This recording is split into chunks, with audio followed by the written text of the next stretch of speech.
Hello, everyone, and welcome to another episode of Sons of Ignatius podcast. I am Father Niall Leahy, recording here in Gardner Street in Dublin, and I am joined by two other Jesuits today, two of the younger members of my community here. Their names are Eamonn Walls. Eamonn, you were on the podcast before. Listeners will remember your really good episode on your pilgrimage. And I'm also with Piotr Mokrzycki, who is a Polish Jesuit, a scholastic here to study philosophy. So, guys, would you mind just introducing yourselves? Eamonn, do you want to go first? Sure. Hello, I am Eamonn Walls, and I am a Jesuit scholastic for the Irish province. I'm currently living in Gardner Street Jesuit community, and I spend my days learning philosophy, learning French, and helping Father Niall out with whatever he needs. Dog's body, if you will. Wait, Eamonn, are you the Eamonn Walls from the recent Jesuit Vocations film, Sons of Ignatius? I am the Eamonn Walls. You look just like him, you sound just like him. Okay, that's a little plug then for any of our listeners. If you go onto YouTube, just do a little search for Sons of Ignatius film, you'll see our most recent Vocations film. Eamonn, I found your input there just inspiring. Thanks for that. And Piotr Mokrzycki, aka Peter, aka DJ Peter, because you've got the headphones on today. Tell us a little bit about yourself, Peter. Hi, I am Peter. I am a scholastic as well, so I'm 1 year older in vocation than Eamonn. I am from Poland, and I'm here for my Erasmus exchange, so I'm currently studying philosophy in Maynooth. And Peter, what superpowers do you have? Oh, well, many. First of all, sleeping a lot. That's my first superpower. Then watching a lot of Star Wars. That's my second superpower. Yes. As we're currently watching Andor. It's Yes, with really you, good. Niall. Yeah. So that's, and there's many more. Liturgy? Yeah, I think you've got a superpower in liturgy. Yeah, I was an MC of a basilica. Yeah, and you're a huge help here for our liturgies too. So thanks a million for that. That is invaluable help. So today is the feast of all the saints of the Society of Jesus. That means that we're celebrating all Jesuit saints today. And so for this episode, we thought we might just talk a little bit about some Jesuit saints that we personally find inspiring. If you go on to our Irish Jesuit Instagram account, you'll see that we put a little post on with all the saints of the Society and blesseds, and there are many. Every time I go through the list, I seem to discover a new one. And maybe, Eamonn, I could go to you first. Is there any particular Jesuit saint or blessed who you find really inspiring? Yes, in fact, there is. So one of the things I do every day is a kind of a short prayer to some of the Jesuit saints that inspire me, and I pray that I might be a good, holy, and happy Jesuit. And whenever I think of a good, holy, and happy Jesuit, I think of a Chilean Jesuit saint called Alberto Hurtado. He's 20th century, correct? Correct, yes. He was born in 1901 and he died in the 1950s, so a short but really full life. So I lived in a Jesuit community in London called the Alberto Hurtado community, and so that's when I got to know a little bit about him. He seemed to do everything. Yeah, he did. He's been sort of christened the patron saint of multitaskers because he lived a really, really busy life in some respects. So he writes on prayer, he writes of himself coming to prayer for 1 hour a day with the waves of busyness crashing on him like a rock at sea. And for that 1 hour, he said, the only escape is up. So in his hour of meditation a day, he found the union with the Lord and the strength to do all of the really busy things that he had to do. So, for example, that's one of the reasons I find him very inspiring, that somehow whenever we're stretched and busy, it's not that, we're somehow doing something wrong because we need to have a very serene life. He sort of shows that we can actually find God in the midst of having too much to do, which for a Jesuit is probably a very familiar experience. So I'm just reading between the lines then, Eamonn, you're pretty busy these days, yeah? I am. Not as busy as I have been. I suppose I'm a bit of a workhorse generally, so if I have to do something, I will work hard at it. And before being a Jesuit, I was a teacher in London, and certainly in that period of my life, it was very hard work everywhere, but in the school I worked in, very long hours for the young people and for all the various things that they needed to do. And sometimes there was a temptation to think that I can only find God whenever I can somehow condense the work and then have distinct periods of prayer. And Alberto Hurtado seems to be saying to us, no, it's in that busyness, in that mess, if you like, that we find God at work. And would you mind just saying a little bit more about what he did, the kind of works he was involved in? Sure. Well, to begin with, he was born into a family that was quite middle class, quite affluent, but at the death of his father, the family were put into almost poverty, and they had to rely on their family members to put them up and to keep them, which was a really difficult position for the family. Alberto went to a Jesuit school, and when he was 18, he wanted to join the society, but he was counselled and decided that it would be better for the family if he could help get some financial security instead of following his dream. So he studied law, but when he was 22 years of age, financial security came and he was able to enter the Society of Jesus. He said he was as happy and content as anyone on earth at this. So after kind of his studies, he studied for some time in Spain, some time in Belgium. He came back and he became a teacher in Chile. Very quickly, he discovered a passion within himself for what we would call the social apostolate. So he noticed the poverty and wanted to do something. So he was made chaplain of Catholic Action, which was an organization that was trying to help the poor. It's, one of the things we're called to do is to seek Christ in the poor, in the imprisoned, in the sick, in the downtrodden. And he wrote an article called, or in fact a book called, Is Chile a Catholic Country? Because he was convinced that the quite conservative Catholic government of the time wasn't doing enough to look after the poor, and also in the church, not enough was being done to promote religious vocations. So here we see, in a sense, an ability to hold within himself an orientation towards the other, so as the social dimension of the gospel, and an orientation towards directing people towards God. So if you like, the transcendent dimension of the gospel. And sometimes today the caricature is that we're either all for the social apostolate or all for evangelization, and never the twain shall meet. He shows us very much that these two things flow from and nourish each other. And he was, I suppose, willing to challenge the church on that as well. Like, he was saying that, okay, if we really are a Catholic country, as Catholic as we say we are, well, then we should be doing more to help the poor, to help those in need. And we should also be sort of reaching up more as well. Yeah, that's exactly it. He was convinced, one of the things he always said was, we were put on this earth to love and to be loved. And that is an all-encompassing love. It's a love of God and a love of neighbour.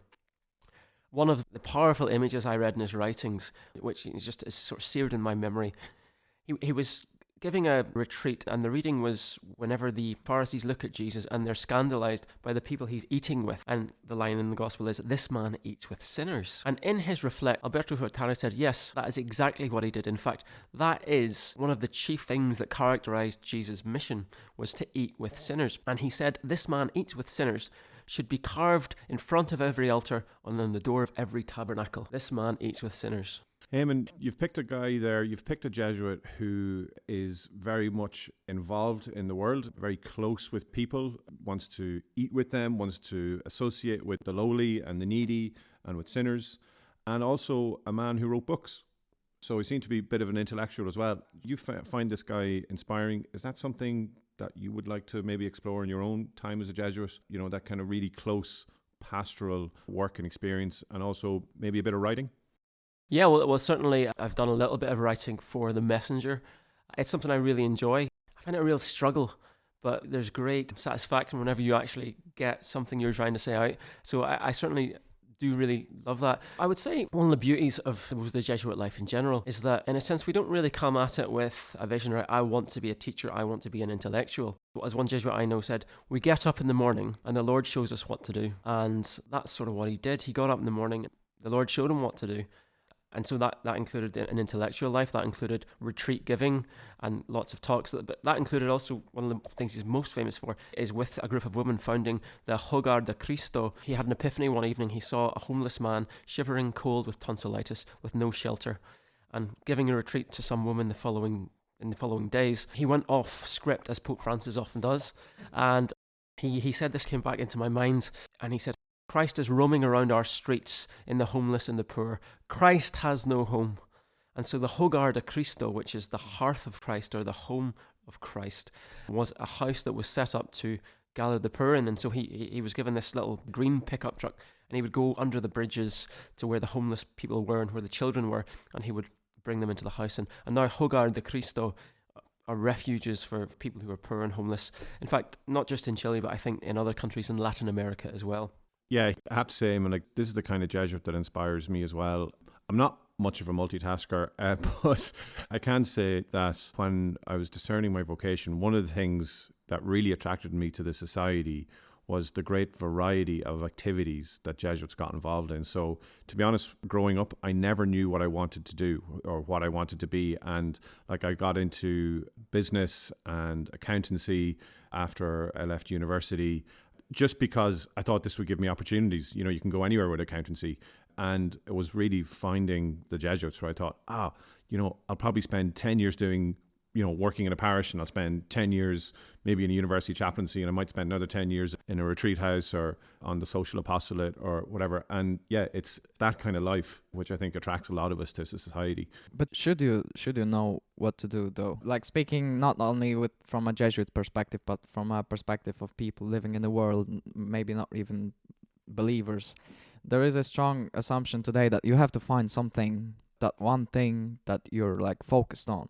And in many case scenario, that would be something like an activity or maybe a path of life or my job. But I think that's just worshipping a false idol. Like, that's looking for something in the world that will be like my main focus. And I think for a believer, like St. Augustine said, love and do anything. Okay. Thanks, Peter. Yeah, well, like, just to come back on you, like, when you're 18 years old and you have to make a decision about what to study at university or what career, it's useful to have some kind of orientation. It's like, I would like to go into business, or I'd like to go into teaching or education, or I'd like to be in science. People are searching for some kind of orientation as well, even if that will mean working for different organizations or whatever. Oh, well, yeah, sure. I was looking for an orientation myself as well. Okay, so maybe that's a topic for a future episode. Is it job and career and pathways through life? Because they definitely do look different now than they did in the past. But Peter, since you stuck your head above the parapet there and chirped up, I'm going to pick on you now. Okay, Eamonn, thanks for that. That was great. And Alberto Hurtado, St. Alberto Hurtado, Chilean Jesuit of the 20th century. Peter, you have a different guy in mind. I have, yeah. Tell us a little bit about your saint. So my Jesuit saint, which was very helpful at the moment when I was discerning my vocation, is Saint Stanislaus Kostka, or as we pronounce it in Poland, Stanislaus Kostka. So he was very inspiring for me at the moment of my, let's call it, orientation. I don't like how he is portrayed now, though. He's this little guy with blush on his face, this sweet, cute boy. But I think we just can't read the paintings. We just don't understand the language of the paintings. Okay, well, before we get into modern portrayals of him, tell us the basic story of his life. He's a tough guy. He's a really tough guy. Badass saint. Yeah. Yeah. So he was born in 1550.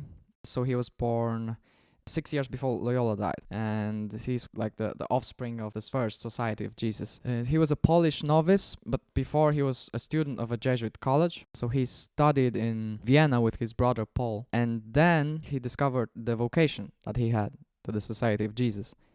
And he decided to enter, but his father was strongly opposing him. So he went from Vienna to Germany, because that's what he was told by a Jesuit living in Vienna, that there is a provincial who can accept you to the society. And the provincial, he really felt the Stanislaus is having vocation, and he said to him, go to Rome. So he traveled by foot from Vienna to Germany, and then from Germany to Rome to enter the society. That is commitment. That is, yeah. That's just unbelievable how strong, how passionate he was. The inner strength of that man inspired me, and that's what is not visible in those portrayals of him. Right. Yeah. Okay, when he's portrayed as the nice holy boy with the pious postures and his hands together, and it doesn't actually convey how, let's say, dogged and maybe a rugged character he was, because he had to walk all that distance. He had to survive. Yeah, when I was reading the testimonies, what struck me that everybody was saying that he was a boy of penance. He was not soft on himself. And how did things go for him when he got to Rome and he met St. Ignatius? So he was accepted into the society. Mm-hmm. And well, then he died a very, very saint death, let's call it that way. So he Holy death? holy death. And he became blessed before Ignatius was beatified. Wow. So that just says how weird of the society is the Society of Jesus. How peculiar is this congregation. Okay, so just to clarify for our listeners, we are celebrating a Jesuit saint here whose great feat was really to walk to Rome to join the Society of Jesus, and then he entered, and during his novitiate he died. Basically, Before he had even taken first vows. yeah. So he's the patron of novices because he died before the vows, but he's a member of the society. That's very interesting. Yeah. So he entered, but he was not fully a Jesuit. What I like about that story is that contrast the two saints there. We have Alberto Hurtado, who you could say achieved a lot in his life. Like, he did a lot of work. He set up Hogar de Cristo. There was a huge amount of apostolic activity during his life. Stanislaus, he just about made it to the novitiate. Clearly a man of prayer, clearly great desires, holy desires. And yeah, he was virtuous. And then he died. And I think it goes to show, like, being a saint isn't necessarily about achieving a lot. It's being holy in your own way and loving God and loving your neighbour for as long as you can or as long as God lives you. But it's not about saving the world in a sense. It's just being holy in whatever situation God puts you in. Thoughts, reflections on that? Well, yeah, that's basically his story, I think. He, of course, had many, many adventures that we don't know because he was on the way, he was traveling, he was a pilgrim. Some we know, but I think he just wanted to imitate Christ as a beggar, as a really poor and trusting in God person. Yeah, he wanted to imitate the poverty of Christ, and that's what we find in the life of Ignatius as well. So he was really a second big pilgrim after Ignatius. Right, okay, so Ignatius Loyola himself walked the length and breadth of Europe, and here's Stanislaus as well, doing a lot of walking. And if listeners are interested, you can listen to the previous episode with Eamonn Walls here, where he spoke about his pilgrimage experience as a novice. So there's something in the Jesuit way of life and Ignatian spirituality about the power of walking, the power of pilgrimage, and how that can bring us closer to God. Eamonn, looks like you're lining something up there. I was just suggesting sort of thread in the conversations that's just gone seems to be that the saints have a way of finding God and kind of living fullness of their own lives in whatever particular situation they find themselves in at the moment. And it's a very distinctive Jesuit mark to be very agile in doing that. So something St. Ignatius said is that it's a higher virtue of the soul to be able to enjoy the Lord in different times and places than in only one. So for Stanislaus, as a pilgrim, as a novice, as an aristocrat before then, he's deeply engaged in this kind of intimate, deep relationship with Christ. Similarly with Alberto Hurtado, in his studies, in his writing, in his work with the poor, in his friendships, like, he was great company. He's finding God as well. And I think that's a really distinctive mark of Jesuit life. It's what we strive to do, kind of just to be open, to be aware. I often think the sense of smell is a really good analogy. You know, when you get a whiff of something that you like the smell of, like a bakery down the road or something, and you follow your nose.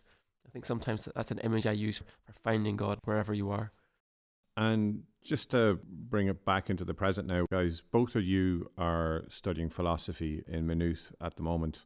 And that's a big change from being novices to most of your time being now studying and reading and writing essays. Is it possible for you now to find God, find traces of God's presence and love in your studies? How's that going? That's a very nice question. I really like it. Maybe I don't like the answer so much.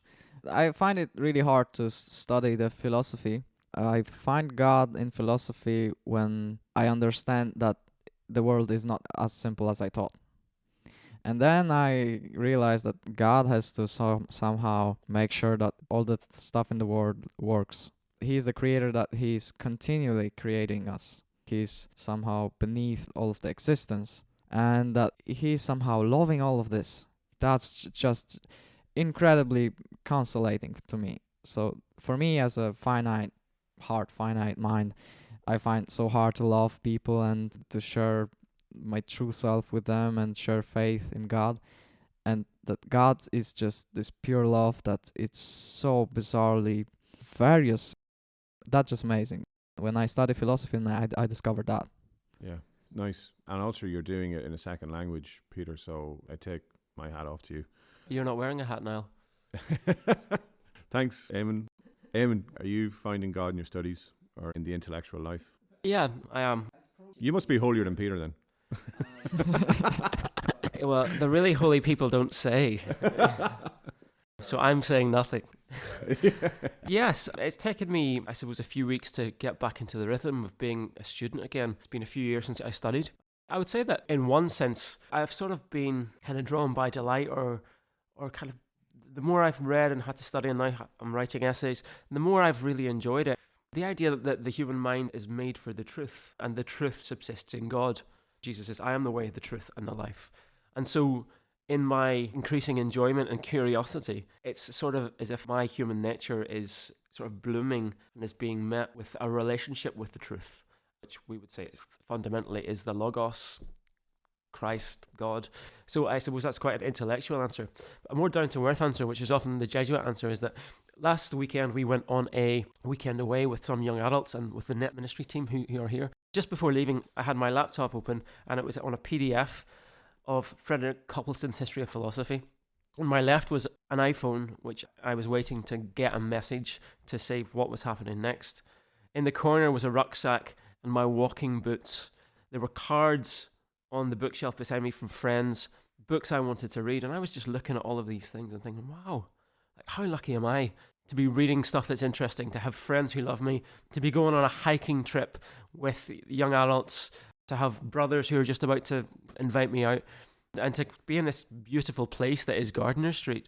You know, the house is incredible. So, yeah, I just found myself thinking, wow, what an incredible space this is. And that good space is consolation. Yeah, it is amazing how much goes on here in our community. I think between just who you're talking to at lunch, people you meet in the parish, people you meet in your studies, and then having friends as well just from outside this place, like your old friends and everything. It's never a dull moment. Like, it is kind of nice. I'm just back from a few days break, actually. I went down with Father Edmund Grace. We went down to Wicklow for a few days, and actually only when I kind of slowed down realized, God, there's so much going on, and to be able to slow down and to appreciate and go, yeah, like, life is good. Like, life is actually good. Even though the world is a very imperfect place and you read the newspapers and you think, God, we could be in a bit of trouble here. Like, there's still like a lot of blessings. Peter, any final thoughts before we sign off? You're looking pensive there. Yeah, I forgot to mention one very important thing about Saint Stanislaus, and I will connect it to that finding God in the slower and more relaxed attitude. He had a maxim that was in Latin that says ad maiora natus sum, which means I was born for greater things. And that's also sometimes not interpreted very well, which a maxim that is understood in a way that I have to achieve, that I have to win my life, that I have to. And I think that's not what Christianity is about. That when I win in Christianity, I lose with Christ, I die with Christ. So, for example, when there's a thought in me happening that says, Peter, you have to achieve stuff. Well, I don't have to, because Christ has achieved everything. And I can just sort of relax in a good way. So I can enjoy the little things, his presence. The way, the pilgrimage that's happening in my life, I can feel gratitude towards more things. You're really touching on something which I feel God is saying to me at this present moment as well, this stage of my life, Peter, that it's not about just achievement. It's not about being effective and efficient all the time. It's about being active, but enjoying the grace of activity or something, enjoying the good things as they happen and the good work, and without the pressure, let's say, of having to achieve or having to get things done. It's allowing the good things to emerge a bit more, or enjoying almost something playful about it rather than just being really driven and hardworking. And Eamonn. What you mentioned about the playfulness of kind of allowing things to happen and the enjoyment of it, for me, reminds me of a man and an inspirational figure in my life, Father Dries van den Akker, SJ, who is being buried today. He was one of my formators in the novitiate in Birmingham, and really appropriate that he is both going to his rest today, the feast of all the saints and blessed of the society, because he was an expert in saints generally. And I just wanted to sort of take an opportunity to say, we talk about the communion of saints is not just those in heaven, but also kind of those on earth and those in purgatory, the communion. And for me, he was an example of someone who kind of really lived well. Whenever I think of him waxing lyrically about Mark's gospel, like one of his passions. He wrote a book on it, over dinner with a glass of wine in hand with a sort of captive audience. He was a teacher.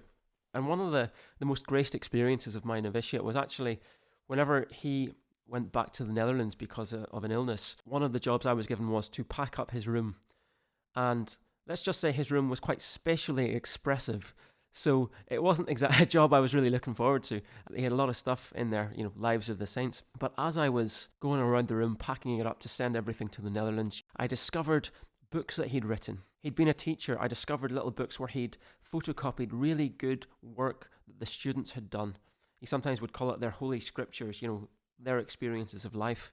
There were little cartoons he'd made himself, he'd drawn about the life of St. Ignatius. There were books that he was reviewing and wanted to read. I even found a gift of a nice bottle of brandy someone had given him, so he was able to enjoy the things he loved. But the thing that I actually really struck me was I found some photo albums, and one of the albums were his holidays with his friends, sitting in Paris, drinking a glass of wine. And I realised that actually all of the things that I just picked up were artifacts of love. They were, if you like, what was left of a life of love and creativity and prayer and service of the Lord and joy. And if ever I wake up and think, what the hell am I doing here? Am I crazy? It does happen. But kind of going back to that experience of just seeing these artifacts of love and witnessing this full life of joy and happiness and service, it just reminds me, well, no, actually, in this life, it's pretty incredible what can happen if we let it and we let God in. So yeah, I just want to pay tribute to Father Dries, who is buried today. Yeah, it's really fitting. And this is just totally by coincidence or providence that we're recording this episode today on the Feast of All the Saints and Blessed of the Society on the day that Father Dries is being buried, because, yeah, that was a big part of his life, was writing about the saints. And thanks, Eamonn, for that. I think what you're sharing is just saying, the saints are an inspiration when things are going well, but also when things are going badly. They can be reassuring and consoling that, yeah, this life is worth living and life with Christ is worth living. So thanks for that. Just to put a little plug in for one of Dries's books, or let's say a book that he collaborated on. Is it Saintly Scones? That's it, yeah. Saintly Scones and I think something like Heavenly Feasts. Heavenly Feasts and Saintly Scones, which Dries co-wrote with two other, let's say, saintly women that you and I know, Eamonn, Martina and Colette, who cooked in our novitiate in Birmingham. So do you want to just describe those books, Eamonn? Sure. So the two ladies in question are two magnificent women who are great friends of the Jesuit community in Birmingham. They're fantastic cooks and bakers as well. So it was sort of finding God in the kitchen. There are some fantastic recipes in the book if you're a cook or a baker. But with each recipe, Father Dries found sometimes the most tenuous of links with a saint. And so there's a little short kind of life of that saint as well. So yes, some of the links are absolutely hilarious. So yeah, you can have a look. And you get those books on messenger.ie. They're published by Messenger Publications. And you have another book there, Eamonn, you just want to plug. Indeed. So we live with Father Brendan Comerford, who before this podcast was being prepared, suggested that perhaps he himself might in fact be an example of a Jesuit saint. So I'll just give Father Brendan a plug there. A living saint that he is. But a book of his has just been published called Disciples of Courage. And it's 10 Christian lives that inspire.